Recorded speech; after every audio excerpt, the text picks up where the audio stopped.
Platón en su obra principal, República, habla de la importancia fundamental que tiene la virtud en una sociedad. En el libro octavo dice que las personas, al avanzar en busca de la riqueza, cuanto más estiman eso, más menosprecian la virtud, y que cuanto más se honran en un estado las riquezas y los hombres ricos, menos se aprecian la virtud y los hombres buenos. Lo que pasa es que la riqueza material de ninguna manera garantiza la virtud, que es la riqueza espiritual, el bien interior de una persona. Como dice un texto antiguo, la tabla de Cebes, nada impide que en alguien se den la riqueza, la fama y el éxito, y otras cosas semejantes, junto con una gran maldad.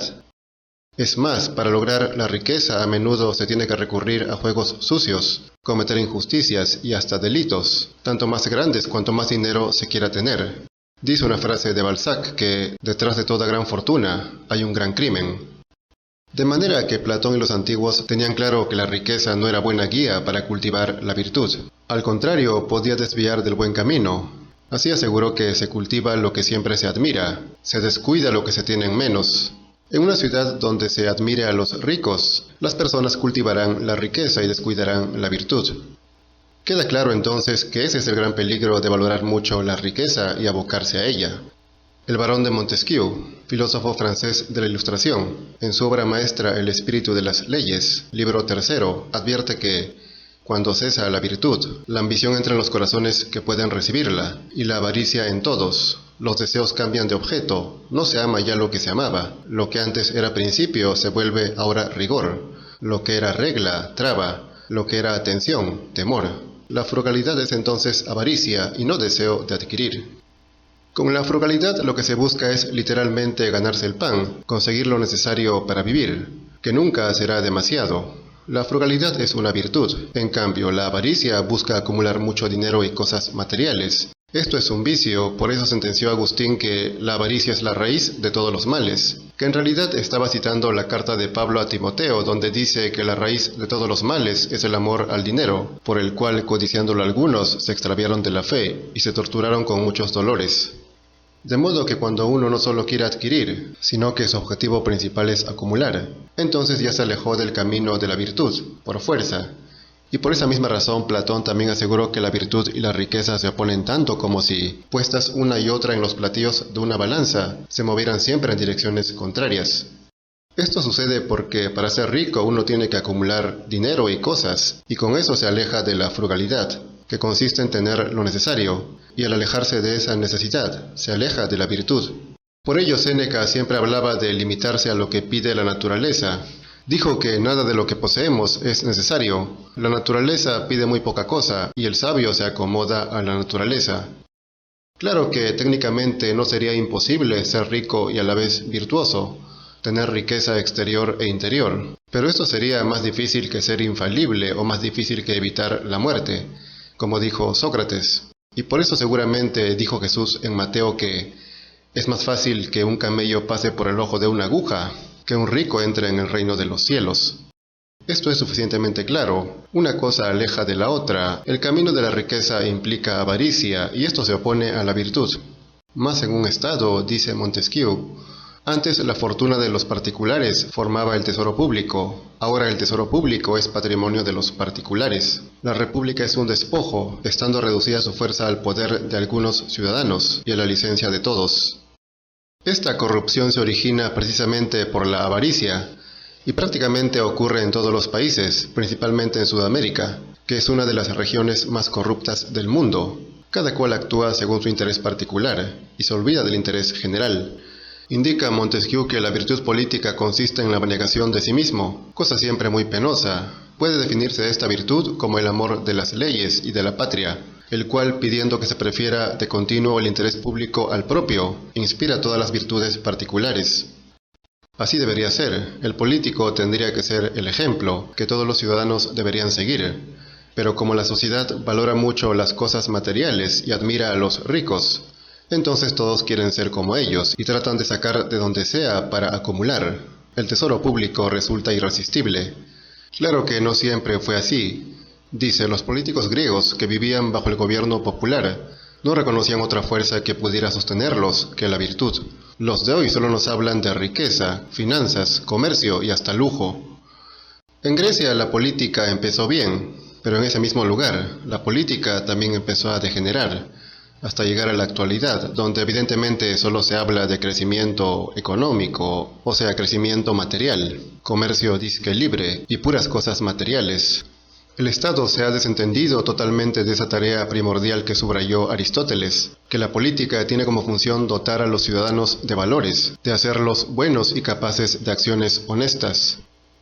Nada de esto se cumple hoy en día, y han lavado tanto el cerebro a la mayoría que seguramente creerían que esto no es función del Estado, y que es entrometerse, autoritarismo o antidemocrático. Y es que Montesquieu fue muy claro: es preciso quitarlo todo a fin de dar algo, y formar primero un mal hombre para ser un buen esclavo. Lo cierto es que las costumbres e inclinaciones de los ciudadanos tendrán que salir de algún lado, y si no las imparte el Estado, tengan la seguridad de que otros, muy aparte de las propias personas, lo harán. Pues la gran mayoría están ocupados la mayor parte de sus vidas trabajando y no tienen mucho tiempo para formarse espiritualmente y adquirir ideas propias. Así mencionó Aristóteles que para el desarrollo de la virtud se necesita tiempo, y no es posible que se ocupe de las cosas de la virtud el que lleva una vida de trabajador o de jornalero. No es el trabajo en sí lo que se censura aquí, sino el trabajo físico o mecánico, que a menudo embota el espíritu. En todo caso, si este se da, no ha de ser más de medio tiempo, para que la otra mitad al menos se dedique al mero desarrollo del alma. Dice Montesquieu que la música excita todo género de pasiones, pudiendo hacer sentir al alma la dulzura, la piedad, la ternura. Los moralistas que condenan tan acerradamente el teatro nos dan a entender bastante el poder que la música ejerce sobre nuestras almas. Es indudable que la música o cualquier sonido articulado de alguna manera influye en el alma. Si se repite continuamente, tiene el poder de guiarla y hasta controlarla, domesticarla. La música o cualquier ruido repetitivo puede estimular a las personas a actuar bien o a actuar mal, a ser virtuosas o a ser viciosas, asegura. Si la sociedad de la que he hablado no oyese más que el ruido de los tambores y la música de las trompetas, ¿no es cierto que así se alcanzaría menos el fin que si se le tocase aires más tiernos? Los antiguos tenían razón cuando en ciertas circunstancias preferían para las costumbres un modo a otro. En efecto, los antiguos reprobaban los sonidos que inquieten el alma o lo conturben, como son precisamente los ruidos de esos instrumentos que excitan el cuerpo. Hay tantas cosas mediante las cuales se puede formar el espíritu, ya sea para un lado o para el otro, para el bien o para el mal, o deformarlo en este caso. ¿Qué es lo que está sucediendo en este tiempo, mediante la música, el arte o el cine? Otra cosa también fundamental, dice Montesquieu, es la manera de dar el voto. La elección por suerte es propia de la democracia, sufragio de la aristocracia. La suerte es un medio de elección que no molesta a nadie y deja a todos los ciudadanos la esperanza razonable de servir a su patria. Esto es lógico en una verdadera democracia, como era la antigua, que la elección sea por suerte, para que de esta manera realmente cualquiera pueda ser elegido autoridad. Luego vino la votación, que tampoco estaba mal, siempre en cuando sea pública, dice. Es cuestión magna decidir si el voto debe ser público o secreto. Cicerón dice que las causas principales de la caída de la República Romana fue el secreto del sufragio, prescrito por las leyes dictadas en los últimos tiempos. El secretismo en los asuntos públicos siempre es perjudicial, pues uno no tiene por qué ocultar su parecer. Si se trata de algo honesto o sincero, no tiene por qué ser secreto, indica. Sin duda, cuando el pueblo da sus sufragios, el voto debe ser público, lo que ha de mirarse como otra ley fundamental de la democracia. Es menester que los menores del pueblo sean ilustrados por los principales y contenidos por la gravedad de ciertos personajes. Así en la República Romana, todo se destruyó al ordenarse el secreto en las votaciones. No fue ya posible instruir al populacho, que corría a su perdición. Es inevitable que muchas personas, ya sea por ignorancia, por ingenuidad o por dejadez, no sean capaces de elegir bien, que no sepan votar por los más virtuosos. En estos casos lo que salva a uno es el observar cómo votan los más sabios, los más ilustrados, que generalmente son los de más edad, los mayores. Pero si el voto es secreto, entonces el poco avisado, el crédulo, ingenuo, no tienen remedio, y votan mal y son engañados, dice. La desgracia en una república es que se entronicen en ella los amaños. Esto acontece cuando se ha corrompido al pueblo a fuerza de dinero. Cesa entonces de apasionarse y se aficiona a las dádivas, mas no a los negocios. sin curarse del gobierno ni de lo que se propone, espera tranquilamente su salario. El pueblo se conforma con recibir un sueldo bajo, pero seguro, y no lucha por más. Se deja de interesar en política y se acostumbra a la corrupción. Corrupción que viene tanto del Estado como del sector privado. Ambos pueden adormecer al pueblo y domesticarlo, dándole migajas con las que al menos les alcance para vivir, pero no para vivir bien, afirma. El amor de la democracia es el de la igualdad. El amor de la democracia es también el amor de la frugalidad. Debiendo cada uno tener las mismas ventajas, debe gozar de los mismos placeres y alimentar iguales esperanzas, cosa que no puede esperarse sino de la frugalidad general. En una democracia de verdad, sin duda, prima la igualdad. Y como es imposible que todos sean ricos, para lograr la igualdad se requiere que todos sean frugales o moderados. O sea, que vivan con lo suficiente para desarrollarse como seres humanos, sin llegar al inútil y funesto lujo que caracteriza a los ricos. Advierte que las riquezas dan un poder de que ningún ciudadano puede usar para sí, porque no sería igual a los demás. Proporcionan delicias que tampoco debe disfrutar, porque repugnarían del mismo modo a la igualdad. Es evidente que la riqueza es un obstáculo para lograr la tan ansiada igualdad, que es el pilar fundamental de la real democracia griega original. Porque la riqueza da un poder sobre los demás con el cual, directa o indirectamente, se limita la libertad. Por ejemplo, dice, el daño sobreviene cuando el exceso de riquezas destruye el espíritu de comercio.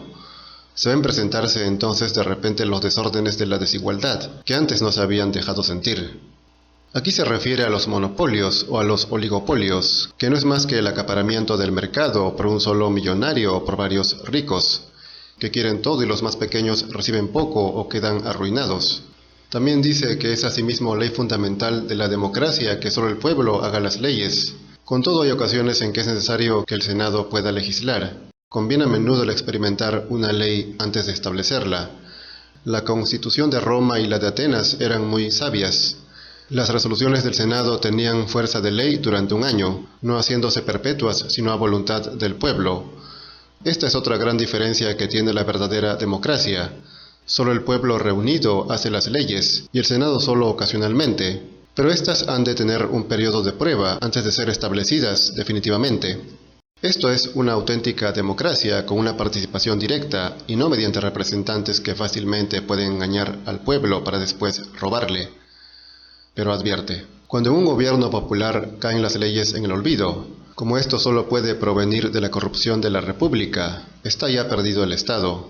En fin, respecto a la igualdad que caracteriza a la democracia griega auténtica, he de recalcar que dice, aunque en la democracia la igualdad real sea el alma del Estado, sin embargo es tan difícil alcanzarla que no convendrá siempre la suma exactitud en este punto. Basta que se establezca un censo que reduzca las diferencias a cierto grado, tras lo cual las leyes particulares igualarán, por decirlo así, las desigualdades, con las cargas que impongan a los ricos y el alivio que concedan a los pobres. O sea, esto ya parece exagerado, querer que todo sea lo más igual posible, pero así era una verdadera democracia, la democracia griega original, y por eso muchos sabios la rechazaban. Lo que hoy propiamente hay en los países, sobre todo atrasados, principalmente en Sudamérica, no es democracia, sino en realidad es oligarquía o plutocracia, donde gobierna un grupo de personas que poseen la mayor parte de recursos, a menudo casi todo, pero mienten al pueblo diciendo que es una democracia.